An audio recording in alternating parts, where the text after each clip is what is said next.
The Watchers never left. A forbidden chronicle. Before the Bible was finalized, before history was agreed upon, there was a book they decided you didn't need. The Book of Enoch. Not banned because it was false, but because it said too much.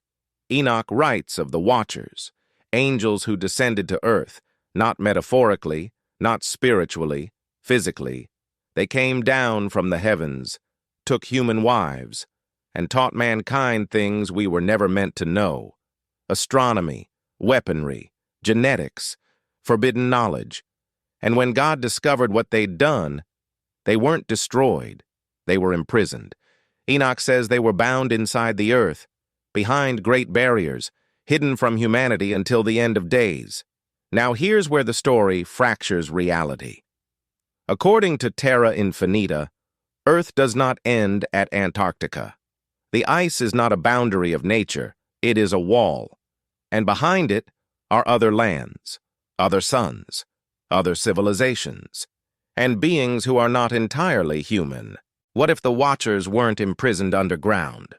What if they were pushed outward, exiled beyond the known world, sealed behind ice and electromagnetic barriers, contained, not destroyed? The Book of Enoch describes their prison as a place of great fire and deep cold, where the stars are bound. Fire and ice. Sound familiar? Terra Infinita claims a woman crossed the polar barrier and returned with knowledge of those lands.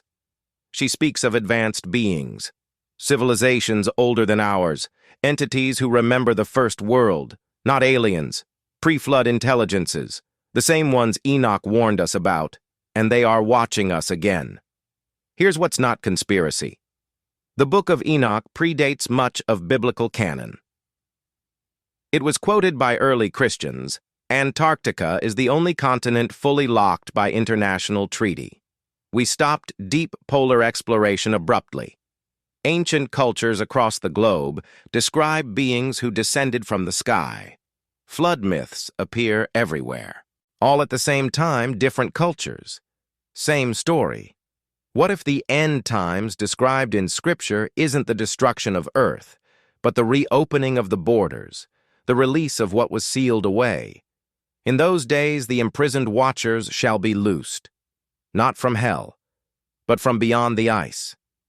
Maybe Earth isn't a planet drifting through space. Maybe it's a containment zone, and Antarctica isn't the edge of the world. It's the last lock. And if Terra Infinita and Enoch are both right, then the question isn't, are we alone? The question is, why were we kept apart? And who decides when the walls come down?